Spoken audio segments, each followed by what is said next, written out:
here with you guys today. This is my third time being given this honor of facilitating at 4th Trimester, Arizona.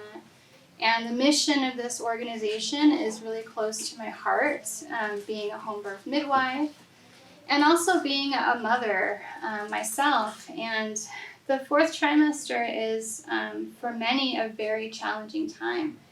And it's one where it's not like it's a great big challenge and you build up to it and then you do the challenge and you rock it and then it's over. That's sort of like what the birth is, But the 4th trimester, it's like, every day. It's living this moment by moment, day by day. And so what I'm here to talk to you about today are some techniques that are not new by any means. These are ancient techniques. But they're ones that can be very effective in the day-to-day, the hour by hour, the moment by moment of parenthood, and especially with babies and little ones. So nowadays we have so much access to information, and I want to, share that a lot of what I'm teaching you, that we're going over today, these are technologies that have been used for thousands of years. And a lot of them are going to seem very simple because they are. And that's, I guess, the wonderful thing about our nervous system is that oftentimes the things that are the most simple are actually the most effective. And the way that we make these effective is by doing them regularly. So who here has taken a meditation class or a yoga class ever in your life? Okay, so almost everyone here. So some of the stuff that I'm sharing today, so the front row is open. It's just that if you're in the front row, you will be in the view of the camera, so you would have to be okay with being on the video for today. So welcome in, everyone. I'm kind of stalling a little bit before getting into the heart of the presentation because I know that we're going to have people trickling in from lunch. So you are not late. There's space. Take a nice deep breath. So I want to share a little bit about who I am and how I came into this work and why this is all important to me. So my name is Jennifer Hoeprich, and like Jimmy said, I'm a home birth midwife, and then I also facilitate circles for mothers. And so I've been a home birth midwife for about 15 years, and then I've been facilitating mothers' circles for about 7 years. And so during that time, there's been a lot of themes that I've seen come up over and over and over again with the families that I serve. And it's stress, it's anxiety. For those who already deal with anxiety, generalized anxiety, when you bring a child into the picture, when you bring hormones into the picture, sometimes that can exacerbate issues that are already present.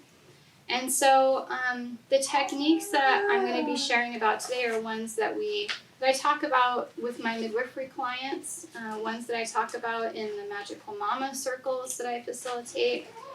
And it used to be that, you would study under a guru to learn these techniques, some of the techniques that I'm going to share with you today.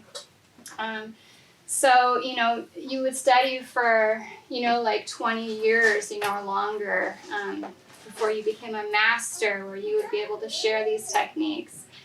So you're getting a bargain today, getting all this for only the low price of $25 for the entire conference. But really, these techniques are ones that I've learned through yoga, I did a 300-hour meditation teacher training to be able to teach meditation to people. And so if you've been to a yoga class, if you've been to a meditation class, a lot of these techniques are going to be familiar to you. And what happens is that sometimes we'll learn a thing, and then, we'll practice it, it'll feel good in the moment, and then, life, comes up and we lose this. So I want to preface everything I'm sharing today with this is only effective if you use it regularly. So I'm going to invite you to commit to yourself today that this class make all the difference in your life, because it literally can. This can make the difference for you, for your children, and for your family if you commit to these very simple techniques. So I'm going to challenge you to commit to this. If you're going to make a commitment, I also do hypnotherapy, and I know that with behavior modification, if you're going to commit to something, it's very helpful to have a partner to support you, somebody who can be an accountability buddy. Part of the idea of this conference is for people to come together to develop a community and a village. So if you have someone who's here with you today, ask them to be your accountability buddy for this. If not, bring this information home and ask someone there to be your accountability buddy. Or just find somebody here that you think looks cool and see if you guys can become friends. And ask them, that's a great icebreaker. Hey, will you be my accountability buddy for these calm down techniques? So please take a picture of the board so that you have this information and you can bring it home and keep coming back to it. So before we begin, I want to just share one thing that also allows for a sustainable practice of reducing anxiety, reducing the effects of stress, because stress is something we can't necessarily reduce in our lives, but reducing the negative effects of stress, yes, we have a lot of power in that area. One thing that helps with this is if you find something that fits these 3 criteria. It's easy, it's quick, and it's free.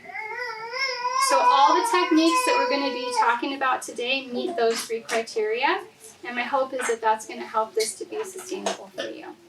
So the first technique we're going to do is the easiest, and it makes a lot of sense when you look into the science of it. So what I'd like for us to do right now as we arrive and allow ourselves to ground in the space is to close your eyes if you can, just for a moment. And let's all take in a nice deep breath together through our nose. Release it out through our mouth. You can allow a sigh. Let's do it 2 more times. A nice deep breath in. And 1 more time.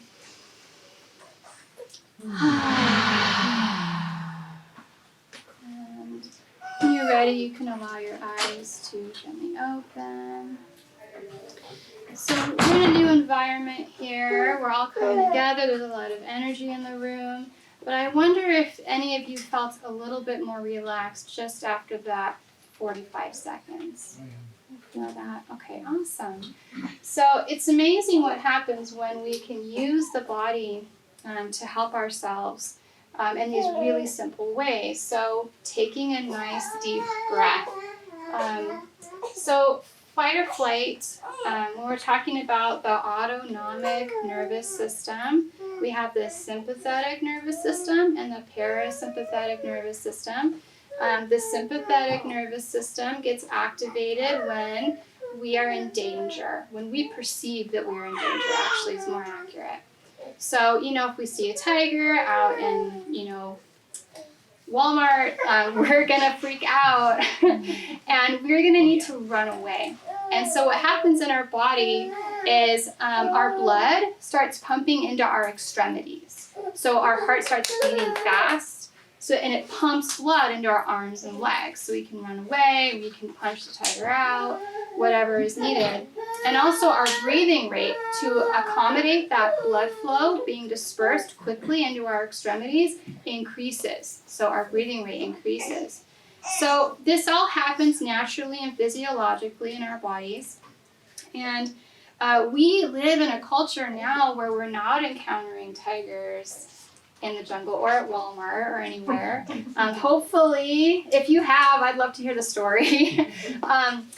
But we are encountering stressors, things that we perceive as threats to ourselves. So like through traffic, coworkers who can be difficult to work with, the stress of, having children or babies, or the hormones where, our nervous system can be up and on alert. And unfortunately in our culture, because we deal with these stressors on a very regular basis, on a daily basis, this nervous system response can also be triggered by what we watch on television, movies.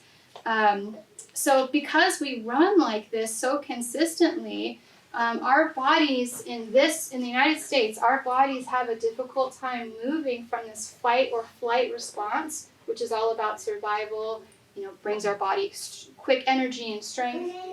We tighten up. We have a hard time moving from this into the rest and digest phase, which is all about well-being. When we're in rest and digest, that's where, just like it says, our body is at rest, we can digest food, our breathing rate is slowed down, we can think clearly, we can look at the big picture as opposed to hyper-focusing on something.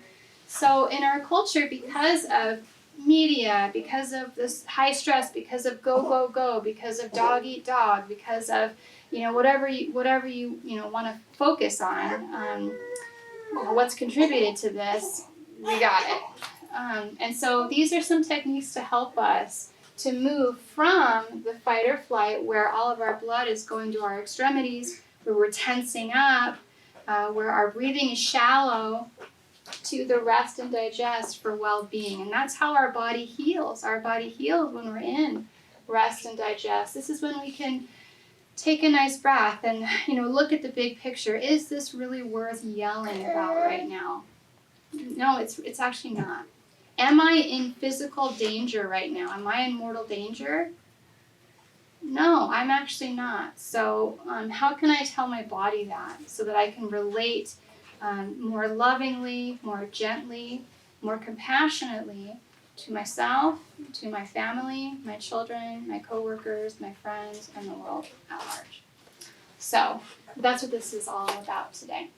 So the number one thing, the quickest, the easiest, it's the simplest, this is our friend, is diaphragmatic breathing. So like I said, when you get into fight or flight, the breathing rate increases. Well, what we can do is, it's sort of like we're tricking ourselves, tricking the body into calming down by using something we have full control over in most cases, which is our breath. So if we begin taking some slow, deep breaths, what starts happening is in the body is that oxygen begins to disperse throughout the cells. Instead of our blood flow going out into our extremities, it starts to recirculate into our whole body, and it begins to calm down that fight or flight response, because when we're breathing slowly, naturally, we do that when we're in rest and digest. So it's kind of like we're saying, okay, no, everything's fine. Look, let me show you, body. Let me show you that we're fine. We're safe right now. So 10 slow, deep breaths will do it. It will do it. The first few breaths might feel challenging to do because you're slowing everything down. But once you get to the 10th slow, deep breath, you're going to notice that your whole physiology has changed. And this takes about, maybe three or 4 minutes to do this. So it's very quick, it's easy, it's free. You can do it anywhere that you are. And by the way, these things I'm going to share with you today, these are excellent modeling for you to do with your children. Please do not shy away from this or think you need to do this in another room, or they can't see me, doing these things that are so strange. We need this. Our children need this to be able to support us in the lifestyle that we have. So we've already done a few of those breaths together. The diaphragmatic part of this has to do with the diaphragm. So When we're breathing shallowly all the time, our breathing is in our chest. If we can imagine ourselves taking in a nice deep breath, and it's as if there's a balloon in our belly that we're inflating, and then as we breathe out, deflating it, bringing the navel into the spine.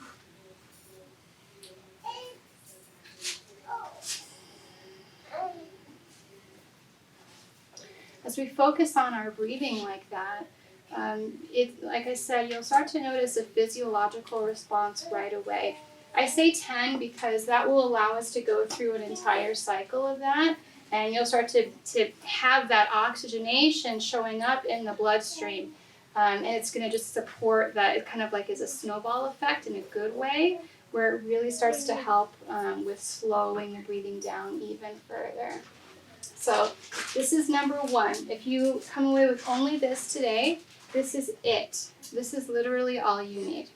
If you're in a very stressful, tense moment, if you go to this, if you request a pause, let's say, for instance, you're in an argument with your partner.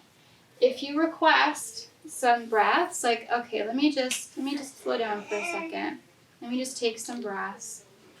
And you do this, it's going to make all the difference in how you relate to your partner. Again, like I said, having an accountability buddy, you can have this be a part of your family's contract for how you deal with arguments. And this is huge. If you say you can talk to your spouse, you can talk to your children, from now on, whenever we're getting into an argument, you have permission to remind me to take some breaths and ask, can I have permission to remind you about that too? If you all give each other, if you and your family give each other permission to do this, life's going to change. Mm-hmm. So I want to I can't emphasize this enough. This is huge. So I give my children permission to remind me of this, and every time they do, I do it, and I feel so much better. I'm so grateful to them. It's my responsibility to remember it, of course. I'm responsible for how I behave. And that they have permission, they love it. They're like, Mom, they also have permission to tell me to go meditate in my house. So they love that, especially my almost 16-year-old son. He is all about that, and I'm like, okay, yes, I will go meditate and come back. So it's been really great, actually. So I want to share with you, a lot of people think that when you're looking at these, like yogic techniques, pranayama, breath techniques, that in order to do anything that is going to reduce stress, we have to go somewhere for an hour. We have to be on a rock in the middle of a still lake, in lotus pose to have it be effective. But that's not true. Like we just talked about the diaphragmatic breathing. And I'm also going to show you a couple of ways. These are actually mindfulness techniques, which is a subsect of meditation, is mindfulness, which is just bringing awareness into the present moment. In general, we're in 20 different places in any given moment. So bringing everything, except for him, he's always in the present moment. That's present for you. One of my favorite babies.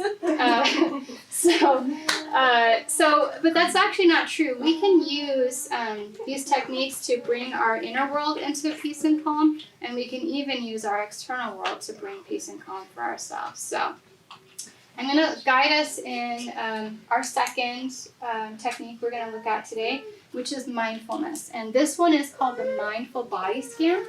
So I'm going to lead you in this. I'll be doing a very brief, it's kind of like a guided meditation. So I encourage you once again, if you can, you're in a safe space here, to close your eyes if you feel like that's comfortable for you. And I'm going to invite you once again to take in a nice deep breath. Release it out with a sigh. Nice. And just allow yourself to have some space here with your eyes closed. We're going to bring this mindfulness technique to explore our internal world. And so I invite you right now to begin to focus on your breath.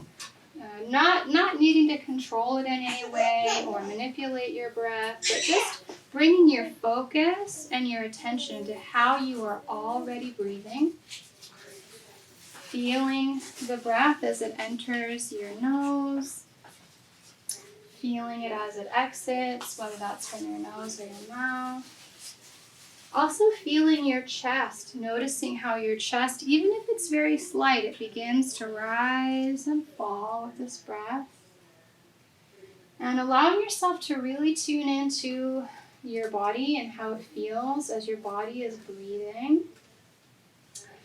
And now bringing your attention to the tip of your nose and noticing what it feels like as your breath enters your nose and as it exits your body. And now seeing if you can feel what it feels like at the tip of your nose. Just feeling what it feels like at the tip of your nose. And now moving your focus to your throat. What does it feel like in your throat? Perhaps noticing air as it moves through your throat, into your body and out again. And now allowing yourself grace, reminding yourself that you're doing a mindfulness practice right now, bringing yourself back here to the present moment, giving yourself grace, and bringing your attention now to your left thumb, feeling what it feels like in your left thumb,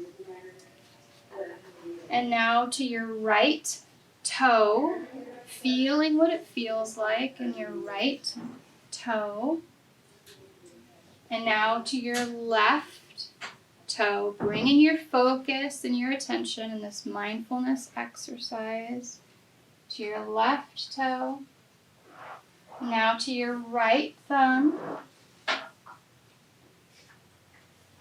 to your left knee, to your right knee, and to your stomach. If you have a womb, bringing that attention to your womb space, otherwise focusing on your stomach. And now your heart, feeling your heart inside your body, bringing your attention to your heart. And now once again to your chest, noticing as it rises and falls. And to your breath. And to the tip of your nose. And to the way it feels as you breathe in. And the way it feels as you breathe out. Allowing your focus just for this moment to be on your sacred breath. This is the breath of life. And when you're ready, you can allow your eyes to gently open and come back into space. So would anybody like to share what came up? Were there thoughts? Was this challenging? Was it easy? Anything anyone would like to share? Yeah, Julie? It's easy, and especially after lunch, maybe feel like taking a nap. Nice. Awesome. It kind of brings focus to the inner chatter, because my head's always trying to skitter away with some thought. So just to bring, it just shows sometimes the challenge of that. Thank you. Yeah, anybody can relate to that? Was there some chatter going on? Yeah, every single person here. Yeah, so thank you for bringing that up. So, in this exercise, anytime that you create space to meditate, you will become intimately connected with what some people call it the inner chatter. Some people call it the monkey mind. So our mind is constantly flooded with information and thoughts. That's just a natural part of being a human being, that there's thoughts that are constantly coming in. Where do these thoughts come from? I don't know. Ask a sage on top of a mountain. See what they say. We don't know where thoughts originate. The subconscious mind is an idea, but where does that come from? Why do the thoughts come in there? So the mind is a machine. The brain is a machine. So part of its processes involves thoughts. So one thing I'd like to impart as an idea also for today is that you, the one who is animating your body, that's the one I'm speaking to right now. You are not your thoughts. What do you think about that? Yeah. So if you're not your thoughts, if you take that on as an idea or as a belief that you're not your thoughts, what it allows is for some freedom from the thoughts, because the thoughts are going to come in. There are yogis, I'm sure, who are on top of a mountain and have done that for 20 years, who have sparse thoughts, sparse thinking, and they have, they call it the gap, which is the space in between thoughts that you can get to during meditation, especially if you do it daily and over a long period of time. You will widen that gap between thoughts. As a new meditator or as someone who's using these, because you're in the 4th trimester where it's like meditation, no, there's maybe a few minutes that I have for myself to do this. The gap may be non-existent. It's so important to give yourself grace and compassion to know that that's totally cool. That's great. What's happening is that you're noticing your thoughts. And guess what? That is mindfulness. So you are being 100% successful at this technique if you're noticing that there are thoughts that are coming in. Because normally we don't even notice that they're flooding in all the time. So just know that monkey mind, that inner chatter is normal. One way to be with that chatter in a kind, loving way that is helpful is to view it like a puppy dog. Like it's a puppy who's doing its thing, they're bouncing all over, trying to get your attention. It's not that the puppy is bad, it's the puppy's nature to be like that. Your thoughts are not bad, it's your brain's nature to bring these to you. So there's a few techniques that I've found to be helpful. One is imagining whatever the thought is, that I can write that on a ribbon that's like floating away and then it settles down. I can come back to it later, like trusting that the thoughts that I have that are important, I will be able to access later. So that's one way. You can also imagine the thoughts, like, anybody here a Wu-Tang Clan fan? Teenagers. Some of you know about Wu-Tang Clan. So the RZA, he is one of the rappers in Wu-Tang Clan, and he just recently partnered up with Tazo T to do a meditation series. And something that he recommended was imagining that you, in meditation, that you are the sun. And that these ideas or, thoughts that are coming in are like planets and asteroids, and they're coming your way, but as they come closer, they get caught in the gravitational field. And they're still there, they're accessible later, but right now you are the sun in your meditation. You can just pull those in for later. So that really resonated with me. So that's the mindful body scan. Now what I'm going to bring you to, because I wish that we had a whole day together, so I'm sorry I'm rushing through things, but I want to give you a toolkit that you can take away and have it be really meaningful.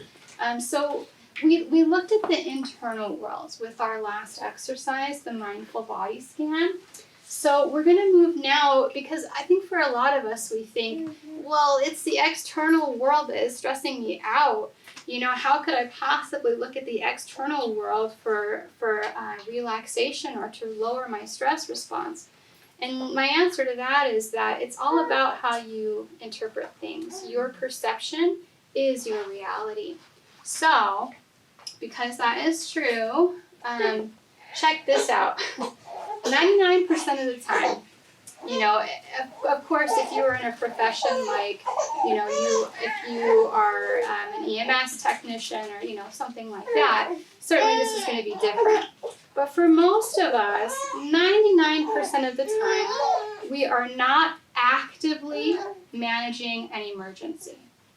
Okay? So 99% of the time, we do not need this flight or fight response to be highly activated. And so a lot of what causes the stress, the anxiety, those kind of things are our thoughts. There's an idea that everything that we see, the chair, the floor, this board, everything is neutral, kind of like a blank canvas, and that we, through our perception, color that with it and give it its meaning. So this is an exercise to look at that, and it's an experiment. Everything we're doing today is an experiment. So I'd like, are you willing to try this one where we use our external world to relax us? Okay, let's try it. Let's see what happens. Okay, so we're going to do another meditation. It's going to be another guided mindfulness exercise. So with this one, we're going to keep our eyes open this time, okay? So I will invite us to take in a nice deep breath. So a nice deep breath in. If you feel comfortable, sigh it out. Good, a nice deep breath in. A couple more times. Good.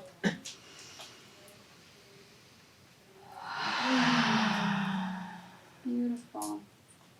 Now I'm going to invite you to find a space to stare at in this room. It could be on the floor, it could be a shoe, it could be myself, it could be the board, anywhere you'd like to look. And allow your focus to land on that area just for the next few moments. And I'd like for you to begin in your own mind to describe this thing that you're looking at. What's the color? Is there a shape? Just looking at the physicality of it. Is the surface rough? Is it clean? Or is it dirty? Just begin to describe it. What is it? What would you name it? What would you identify it as? And then allow your focus to move to anything else in the room. Allow your focus to land on something else. And once again, what is this thing? What name would you call this? What is its purpose? What color is it? Is there a shape that you see? And one more time, moving your focus to anything else in the room. What color is it? What would you call it? What is its purpose? And now also I'll invite you to move your focus now to what you hear. So just noticing with no judgment, just noticing what you hear. Perhaps there's a phone buzzing, there's a baby making sounds, there's the muffled voices from the other room.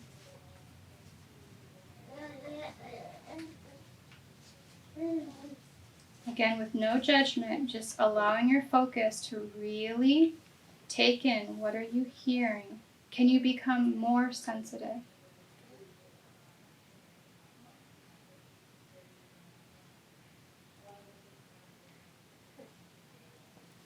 And now allowing yourself to notice what you feel on your skin. Perhaps you feel the clothing on your body.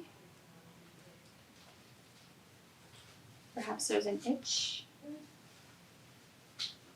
Maybe you feel the air on your skin, the coolness of that. Maybe you're feeling heat.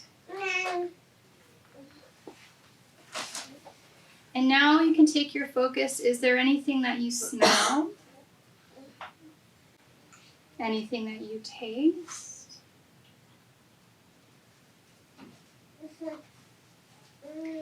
And well done. Now you can go ahead and if you have your eyes closed for a moment, you can open them and bring yourself back into the room here. Now, who was making their grocery list during that time? No? Now, who is thinking about what your partner said to you that pissed you off earlier today? How was that for you? Yeah? Okay. Yeah. That was interesting, because doing that with getting some sensory input, there was less chatter. Awesome. Yes, there's more inputs. Yeah. Yes. Yeah. For many people, this is more effective. Yeah, when you do this technique where you're getting sensory information from outside. Yeah. Thank you.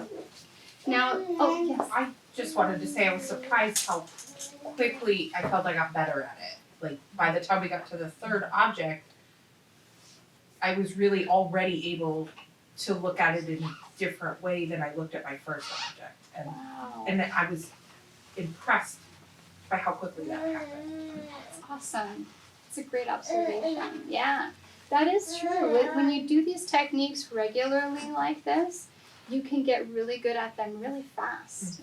The key to it is consistency. Way more so consistency over duration. Duration, almost meaningless. There have been some studies on meditation that show that in order for lasting brain changes to happen with regard to compassion, and really meaningful changes, it needs to be daily for 10 minutes a day. But 10 minutes a day is a very short period of time. And, these kind of things, these all qualify for meditation. So if you can do this, and again, like this one, this one is called Be With Your Feet, the Be With Your Feet exercise. When you can do this one with your children. Okay, what's she doing? Okay, playing with puzzle. Okay, puzzle, carpet, gray, whatever that is, you can do when you're with your kids. So, a very effective one. Now, this one is generally taught, this is a highly effective technique for acute anxiety attacks. So if someone is in an anxiety attack now, this is a technique for that. It's very effective to help someone to bring them out of it, because when you take a second, like right now, and you just notice what's going on,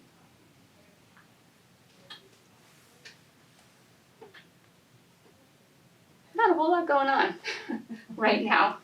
Right now, in this moment, things are pretty chill. Things are pretty calm. And that's true most of the time. When someone's having an anxiety attack, what's happening is that they are in the future, in fear. So bringing them to the present moment can really help them to get out of it. And this is a great way to bring someone present. So, cool. Okay. This technique, this is my favorite one to teach to children. So I encourage you to teach this one to your children. This is a pranayama technique. This is a breath technique that's taught in yoga classes. It's called bumblebee breath, and you'll see why. It's a humming. And there's actually there's like whole books written on humming and how that positively affects our bodies. So has anybody done the bumblebee breath before? Okay, a few people in here have. Okay, awesome. So it'll be new for the majority of us. So I'm going to demonstrate it. And what this does is it blocks out the world. And sometimes we need that. And again, I do this thing in front of my kids, and they love it. So what we're doing is we're going to block out stimulus with this one. So you can close your eyes. I actually like to put my hands over my eyes too because it makes it darker. And you're going to also plug your ears. With your thumbs, you plug your ears, and then you close your eyes and put your hands over your eyes. And what you do is, for one breath or 3 or 4 breaths, however many you'd like to do it, you take a deep breath in, and then you hum. And then until you're out of breath, then you take another deep breath in, and you hum. So I'm going to invite you all to be silly and do bumblebee breath with me for 3 full breaths, and then we're going to see how you feel afterwards, okay? So let's all plug our ears. Not your nose, and put your fingers over your eyes, and we're all going to do it together. So you're going to hear me humming, and I'm going to hear you humming if you're not doing the exercise. If you are, you'll just hear yourself. Okay? So let's take a nice deep breath in and begin.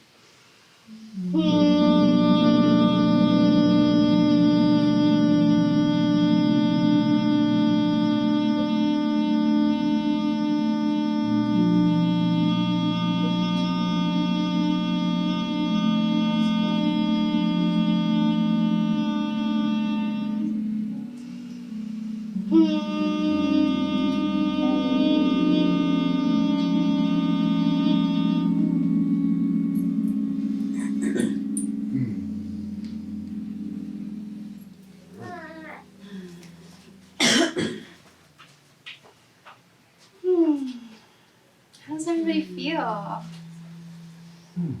little tired? Calm? Yeah.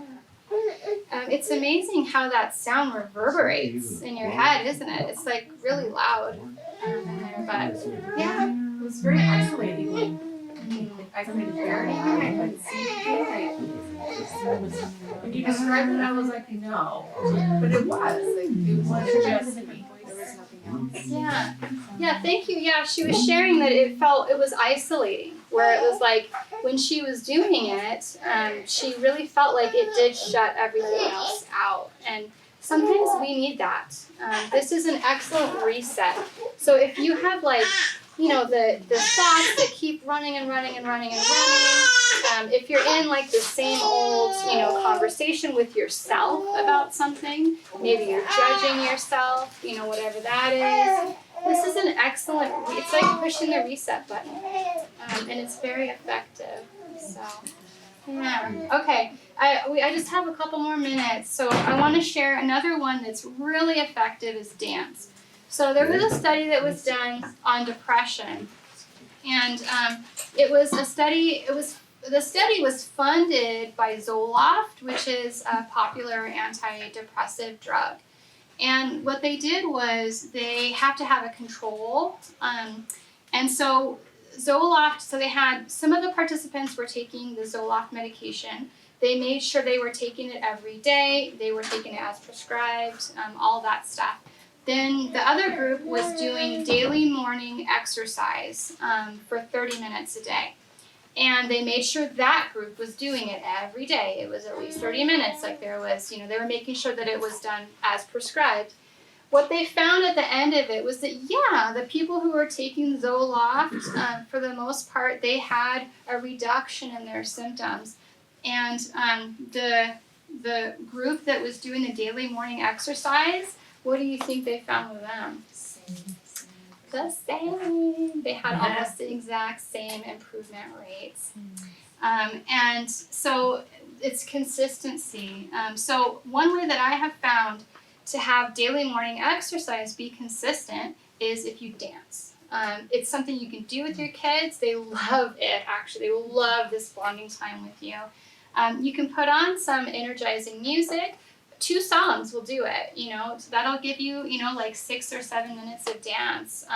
And that, what that does, that daily morning exercise is, it oxygenates your blood, it helps you think more clearly, it gives you more energy for the day, and if you do it regularly, it helps to reduce heart disease, stress effects on the body. There's so many benefits. So if you can dance every day for 30 minutes, that's fantastic. Maybe you also want to, you know, incorporate in some yoga or something like that. But even just, you know, 5-10 minutes of dance or daily morning exercise cardio will make a huge difference in your ability to be present with those that you love, those who you love, and it will really support you in being able to do the other techniques that are here as well. So I wanted to recommend that.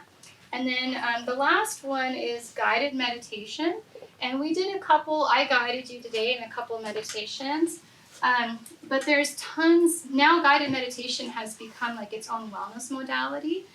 So there's tons of programs that you can, apps that you can download that are free. And some of them have ads, but some of them have very little. Like my favorite one is called Insight Timer, because there's literally thousands of guided meditations and there's ones that are 60 seconds. There's ones that are 2 hours. There's sound healing. there's, mindfulness, there's just anything you can think of. So it's a huge repertoire to choose from. And another thing I love about them is that you can actually see that it'll, at the end of your meditation, it'll tell you, okay, 2,000 other people just meditated with you. So you really get the sense of community, that you're not alone. And there are tons now. There's Calm app. Anybody have any in here that they love, that they use regularly? You can just shout it out. Okay, so Insight Timer is a great go-to for beginners for meditation. You can use it if you have insomnia. It's very effective for helping you to get to sleep. They have meditations for healing. I mean, just anything you can think of. Super, super effective. So I'd like to end our time together and then hopefully have a couple minutes extra for questions. So I'm going to guide you in a guided meditation right now specific to the intentions for 4th trimester Arizona. So I invite you to allow your eyes to gently close. And I'll invite you to allow the top of your head to reach towards the heavens and your tailbone to root down. Bringing yourself into a regal posture because you are regal. Feeling into that. And now I invite you to take in a nice deep breath one more time. Releasing it out slowly. And as you breathe easily and naturally, allowing yourself to feel into what it feels like to be a part of a community. Even just in this room, these like-minded individuals who are here supporting themselves, their own families, and supporting one another. And feeling into this conference and what it has brought forth for you already today. The connections that you've made. And feeling into the need for this. How it feels so good and so natural to have a community coming together for this divine purpose. To support one another in parenting. And ultimately, we do this, yes, for ourselves and for our children, for the next generation. That they may have less of these stresses and worries to deal with, that they may feel community as natural, normal, a part of everyday life, that they may be so blessed that they take it for granted. And I invite you to bring this sense of community and imagine this infusing your children, informing each and every cell of their bodies with community and how it is natural and normal. It's everyday life, that we have support, that we support others, that we care for one another, and especially in the 4th trimester.